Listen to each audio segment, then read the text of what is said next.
read stuff or else listen to poets, because we don't come from nothing, and we're most often, even without realising it, building on things that others have built before. But it's that old Bruce Lee thing, you have to empty your cup in order to fill it. Absorb all these influences, but then chuck it all out, empty the cup and just do your own thing. And hopefully that combination of learning and then chucking it all away and just doing what you want to do, that's probably the best combination for realising the artistic vision that you had and materialising it. Thank you very much, and thank you for your question. Any more questions from the audience, please? I was wondering, because obviously you do a lot of work supporting other writers and nurturing other people's careers, how do you find the time to balance the two between writing your own material and supporting other people in their own journeys? That's a great question. I memorised this quote: ruthlessness is a prerequisite of an artist. You do have to have boundaries and say, okay, I don't care what happens, I'm writing for 2 hours every day in the morning.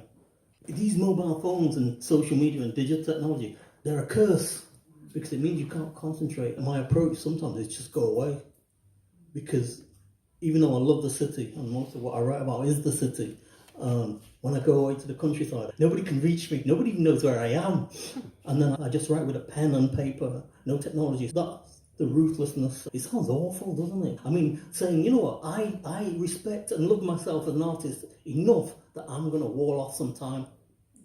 That's what I feel is important. And it's great for me because I've got hearing aids. I just switch them off. Talk as much as you like, I'm not listening, But that's metaphor as well. I focus. And being able to focus. You look at Akin. He's done 20,000 paintings in the last, 10 years or so, yeah? That guy don't let nonsense get in his way. It's a model. And of course, it's a luxury to be so ruthless. If you're a parent, usually a mother with 5 kids, I think of my own mother. She was a frustrated artist, I felt.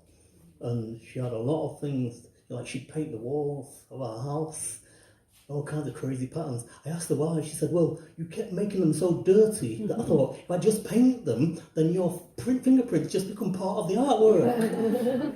She found a way to express herself as an artist. And that is a way of realising what you want to do. But yeah, ruthlessness. That's what you need. That focus on your writing means that you can have the space to do other things, so it isn't selfish, because once you can know that you've done your writing, you've also got that space to be a mentor. Yeah. That's beautiful. Okay, I think we might be heading towards our last question of the evening. Okay. Yes, please. I'd like to know how being mixed race might have influenced your writing. I think that's a great question. And of course, I can't remove myself from myself to answer that objectively. I can only answer it from within. But I do feel that I have a natural tendency to hybridity and being mixed race, mixed heritage. One parent Danish, one parent Nigerian, living in England. All this kind of multiplicity within me. And I think that's another reason why I chose that structure, that I didn't want to have a uniform existence if I'm in the book as myself. So yeah, absolutely. The poets around me used to say to me, you have to find your voice. And I was really at first puzzled and later on contrary about that, because I thought, well, I don't have a single voice. I have voices. And I never liked, that's why I'm not a poet as such, the idea that you have to have this single voice as a poet. I'd never liked it.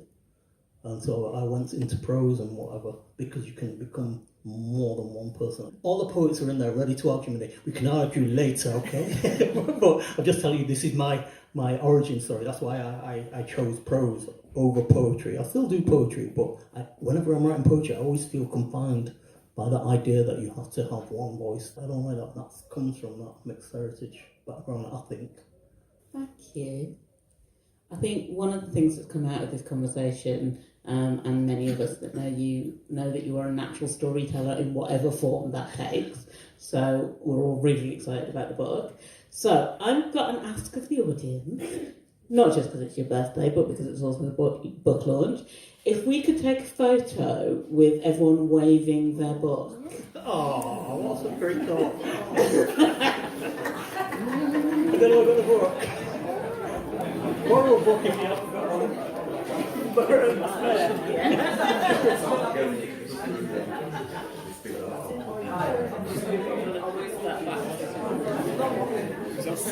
Can you catch?